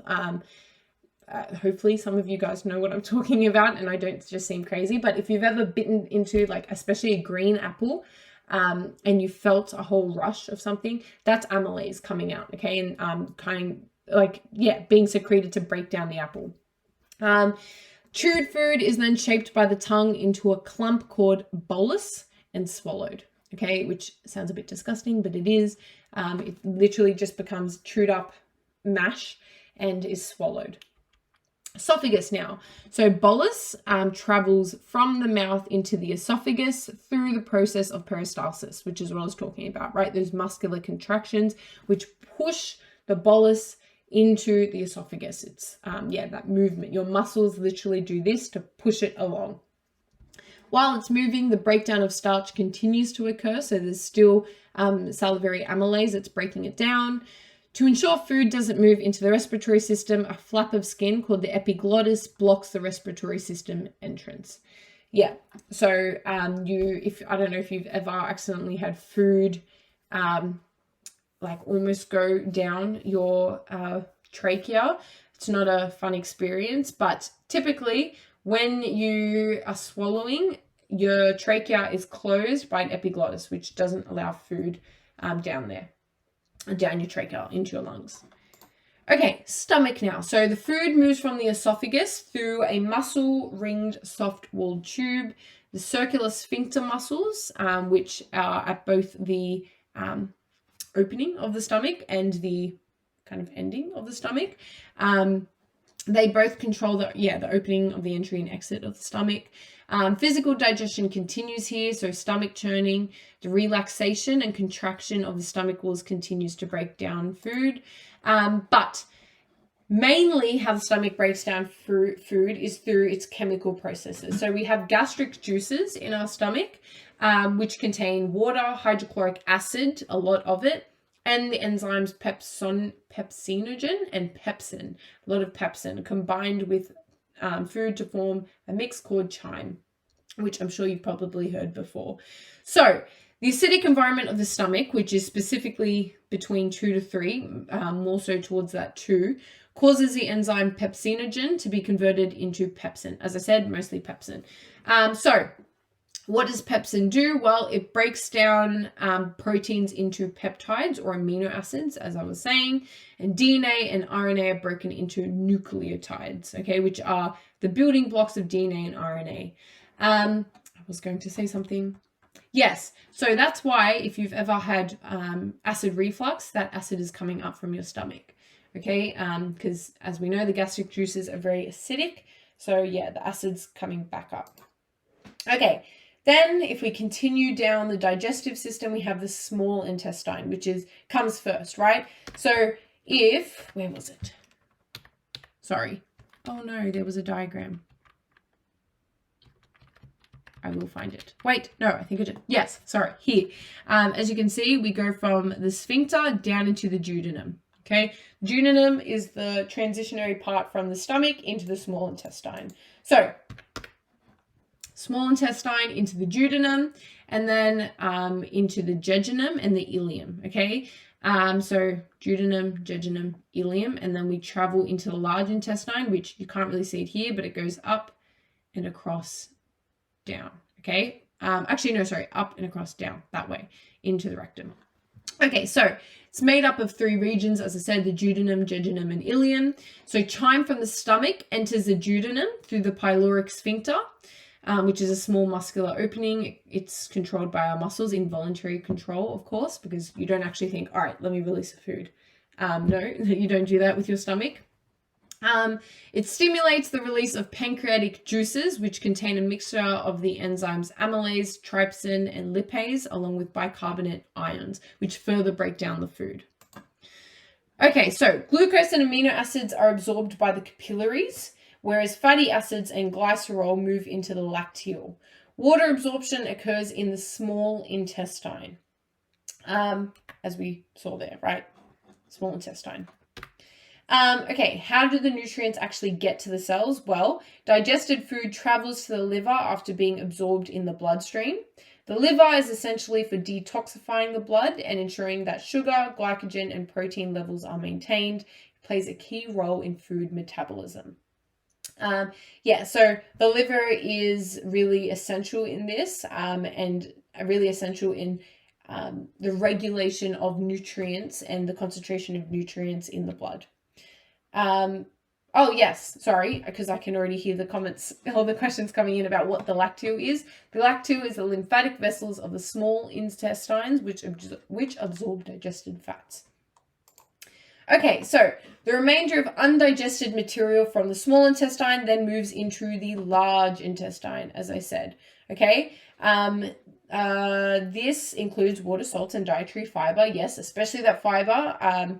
Not to get too graphic, but if you don't have a lot of fiber, it's going to be a very painful process, what comes next. I'll just say that. Vitamins A and K are produced by the large intestine and also get absorbed into the bloodstream. Okay, so the large intestine. So we have the sesame. You don't really need to know all of this. Probably all you need to know is the ascending colon, the transverse colon, and the descending colon. Okay, as you can literally see, ascending colon, transverse colon, descending colon. You don't really need to know sesame. I think that's some fissure. I can't even see lymphatic fissure. I'm not even sure what that says. Yeah, you don't really need to know all of that. Just kind of the main elements. So what does the large intestine do? Well, it performs the functions of converting food into feces and absorbing essential vitamins, minerals, and water. Chyme enters the large intestine via the ileocecal sphincter and is mixed with beneficial bacteria that have colonized the large intestine and is then passed through the 4 regions of the colon by peristalsis. Again, that involuntary muscle contraction. Along here, you have a very particular microbiome, which refers to all the bacteria existing. So you have, of course, a bunch of bacteria in your digestive system in its entirety, but especially in the intestines. And of course, in a lot of developing countries where they don't have proper sewage, that's how a lot of people become sick with things like cholera, E. coli, because the bacteria that exist in the intestine are fine in the intestine, in fact beneficial in the intestine, but if once expelled, they're consumed or infiltrate the waterways of these developing nations, or they in some way, like crops become exposed to feces. A lot of the time it's chicken feces. Either way, it somehow is consumed by humans. It becomes really, really devastating and lethal in a lot of cases, especially in developing countries where you don't just have sewage containment as an issue, but you also have sanitation and education and practices and all that kind of stuff, which is really, really bad. We actually had a case not too long ago in, I'm not sure, but I think it was Central Australia, where a farmer actually had been digging near a river, and he actually dug into a sewage pipe, burst it, and wasn't able to contain it, and some of it expelled into the river, and we actually had an outbreak of norovirus, I believe, which is obviously a kind of virus in the local community. I think around like 200 cases of norovirus just from contamination from feces.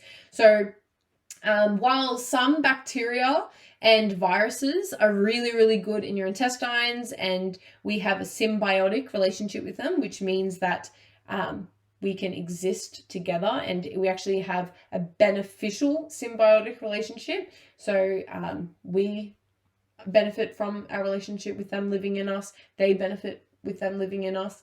Yeah, while that's really good in the intestines, it can be really, really bad if it affects somewhere else in the body and is swallowed. And it's not just contained in the gastrointestinal tract. Okay, so while chyme moves through the large intestine, bacteria digest substances in chyme, and that's why I was saying that they're beneficial, because bacteria also help with digestion. Fermentation converts chyme to feces and releases vitamins. Gases such as carbon dioxide and methane are produced as a byproduct.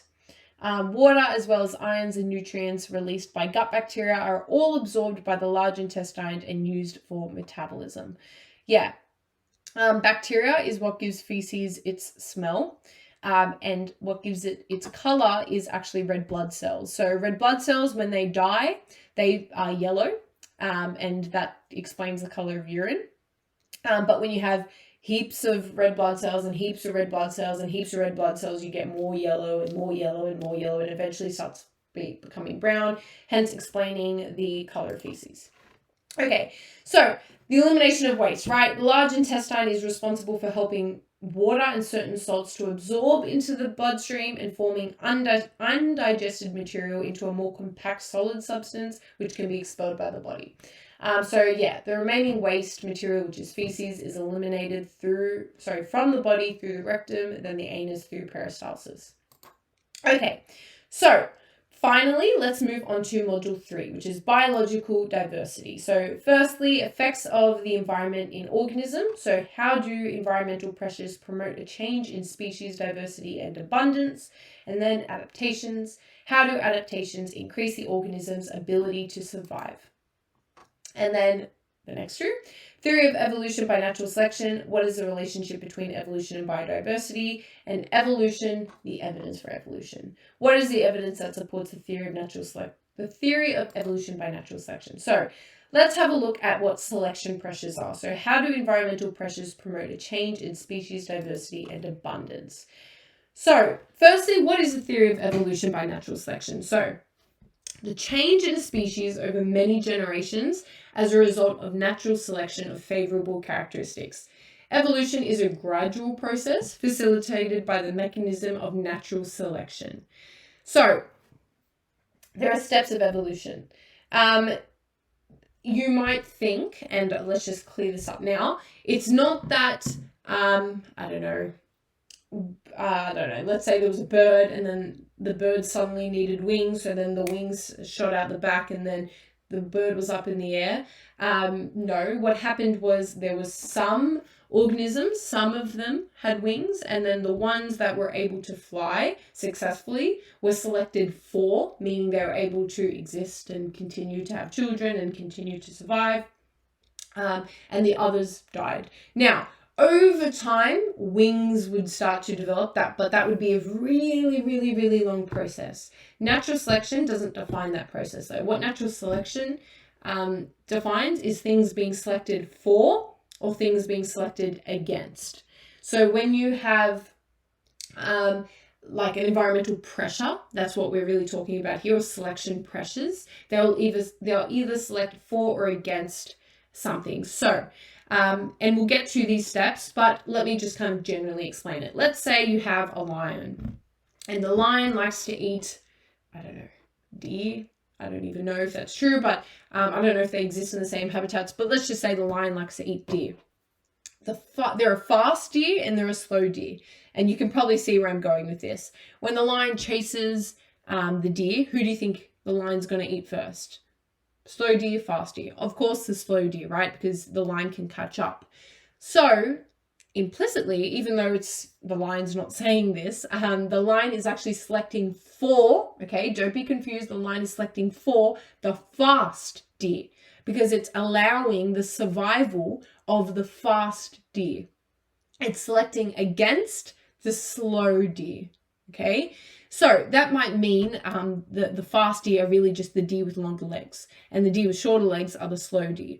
So we'll start to see more deer with long legs in the population, and we'll see less of the slow, short deer in the population because they're not able to run as fast, okay? That's natural selection.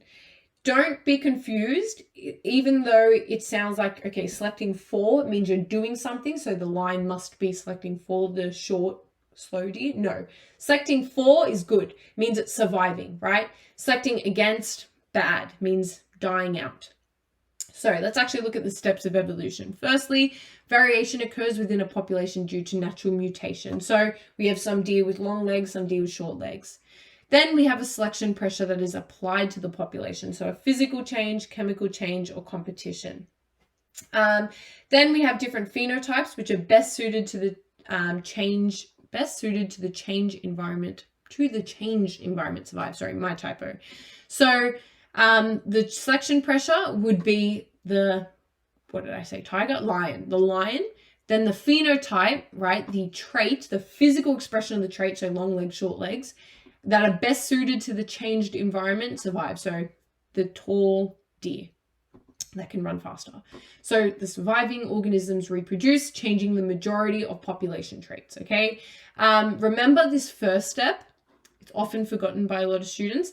Variation occurs due to natural mutation. So some due to a mutation, some just got taller legs, and then due to another mutation, some just got smaller legs. A mutation is just a random change in DNA that can change traits. So blue eyes are a mutation. Not everyone had blue eyes, but then just random mutation in DNA said, now we have blue eyes, suddenly we had blue eyes, some of us. Okay, so selection pressure are external agents which affect an organism's ability to survive in a given environment. Yeah, as I said, right? Okay, so let's have a look at the peppered moth now. So the peppered moth is a recent case of evolution that we've seen in human times. So this diagram kind of captures it really well. So during the industrial, or before pre-industrial revolution days, okay, of course, we still had a human population. Humans have been around a long time before the Industrial Revolution. We had this moth, peppered moth. They were white and black, or grey, white and black. So some were white, some were black. They were better if you were grey. You were better suited. Sorry, if you were white, you were better suited to the environment. Okay. Which is better because it was able to conceal against the trees that it was living in. So white was better because camouflage, right? And then the predators could easily spot the grey or black moths sitting on the tree, right? Because the color difference, they were highly visible. So we had some white, some black, but mostly white, few grey, black, because just as we saw, we had some variation, selection pressure. So a predator came along. Predator started eating all the grey or black moths. And then, the grey and black moths were kind of depleting. However, we had the Industrial Revolution happen. What happened during the Industrial Revolution? We had an increase in pollution and smog, particularly smog. What's smog? It's emission of greenhouse gases, but it's the kind of grey, smoky air. Okay, so what started to happen, because the air was grey and smoky, it actually became better for those grey black moths because they were able to be better concealed by the smog, whereas the white moths, against the grey and the grey black of the smog, were able to be detected really easily. So then what started to happen? The predators, the predators were able to see the white moths much clearer than they were able to see the grey moths. So the reverse started happening than what we saw before. They started to eat the white moths, okay? And then we started to see less and less white moths, and finally a full population of grey moths, okay? And that's a recent case of evolution that proves Charles Darwin's theory of evolution by natural selection, okay? Before we had grey-black moths being selected against, the white moths being selected for. Then industrial revolution happened and we had white moths being selected against, black-grey moths being selected for. Okay, now let's look at some selection pressures. So selection pressures are external agents which affect an organism's ability to survive in a given environment. So in the last two examples I gave you, the lion was a selection pressure, and then here the predation or predator was a selection pressure. Selection pressure is the thing that's either selects for or against. This could also include resource availability. So if there's a river and a certain plant needs to be partially in the river to survive, the ones closer to the river or partially submerged in the river will survive, and the ones far away from the river won't survive. So resource availability is another selection pressure. Environmental conditions. Let's say we have strawberries. Some strawberries are resistant to drought, others aren't. Selection pressure comes along, which would be a drought. It's selecting for the ones that are resistant to a drought, and it's selecting against the ones that aren't resistant to a drought. And then there are biological factors. So that would be like predation, competition. So in one way, let's flip it and say that, okay, we'll keep with the lion thing, short legs, tall legs, but let's also say that for the deer, the ones with faster legs are able to get, what do deer eat? Sorry, I'm trying to make this up as I go. I think deer eat grass. Okay, let's imagine deer eat, I don't know, some kind of smaller organism. I actually have no idea, but nonetheless, let's say they eat something smaller that still runs. The ones with faster legs are, of course, able to capture that organism faster than the ones with slower, shorter legs. So that means that there's competition, right? So competition can also be a selection pressure. The ones with the fast, long legs are able to get there quicker and survive and feed their family and feed themselves and are able to exist to have families. The ones that don't have the long legs and are slow, starve, die out. Okay, so we have different types of selection pressures. We can label them as either biotic or abiotic selection pressures. Biotic selection pressures relate to anything living, okay? Bio means living, biotic means living. So, for example, organisms living in the same ecosystem. Competition, as I just said, not just for food, but also territory. This is where I live. Predation and disease. Abiotic is things like climate, shelter, availability of food and energy sources, pollutants, and chemicals. Okay, so those are all different selection pressures. So for example, in a rainforest, as we were talking about before, if there are certain plants that can grow taller of the same species in the same population, some grow taller and some grow shorter. The ones that are taller are able to access more of the sunlight and therefore probably exist and continue to reproduce. The ones that are shorter aren't able to reach the sunlight, aren't able to perform photosynthesis, die out. That would be an example of an abiotic selection pressure because it would be sunlight. Okay, another example is cane toads.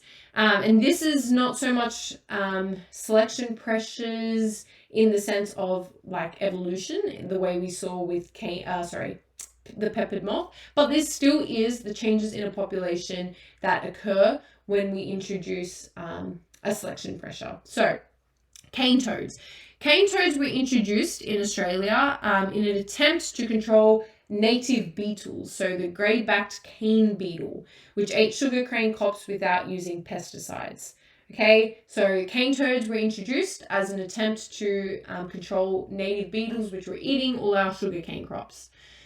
But they bred very, very, very, very rapidly. Okay, so reaching New South Wales border in 1978 and Northern Territory's border in 1984, which might not sound like crazy, but that's very, very fast.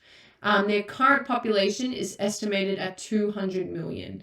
This has resulted in the widespread ecological effects, including spread of disease and loss of biodiversity. Their spread was facilitated by traveling on clear roads and hitchhiking with building and landscaping materials. So, their population has rapidly changed over the past 70 years due to special sorting. Toads naturally born with longer legs move faster and bred with outer toads who have also traveled far. The genes for faster movement became concentrated at the forefront of the invasion, being passed on to offspring.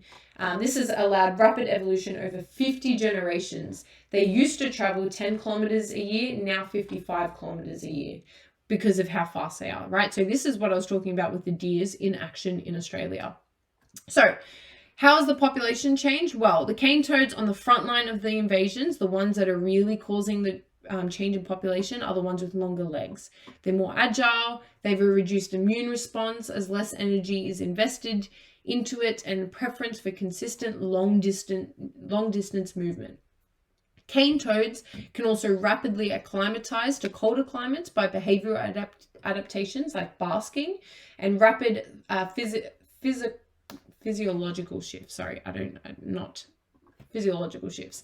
They will enable them to spread even further than anticipated. So essentially the idea here is that we introduced cane toads as an attempt to control native beetles, but effectively they took over worse than the native beetles.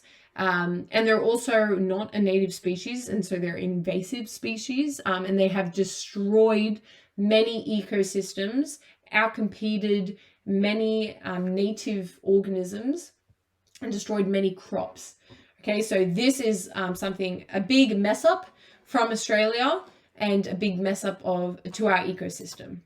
Okay, so that kind of brings us to the end of all the content for today. So thank you for staying with me for 2 hours. So just to kind of recap before we finish, recap everything that we've done today. We looked at cell structure. So we answered the inquiry question, what distinguishes one cell from another? We looked at cell function. So how do cells coordinate activities within their internal environment and external environment? We looked at the organization of cells. How are cells arranged in a multicellular organism? The nutrient and gas requirements between autotrophs and heterotrophs. So that was for module 2. And then we also looked at for module 2, transport. So how does the composition of the transport medium change as it moves around an organism? So we looked at kind of that for module 2. We also started to have a look at module 3. Unfortunately, we only have so much time, so we weren't able to kind of cover all of module 3. But do stay tuned for our later lecture series in the year.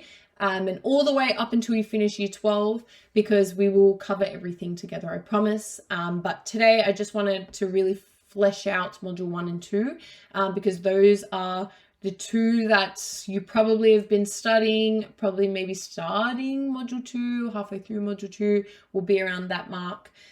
So I thought to give you a nice intro to module 3, that might help. But that is it for today. Thank you everyone for watching. As I mentioned, please keep an eye out for our later lecture series, because we have plenty more all the way through year 11 into year 12, and as you finish year 12 there will still be more. So yeah, keep an eye out. Thank you so much for joining me today for 2 whole hours. Hopefully I see everyone at our next lecture series. Best of luck everyone with the rest of your year 11 journey, and when we start year 12 together, I will see you then.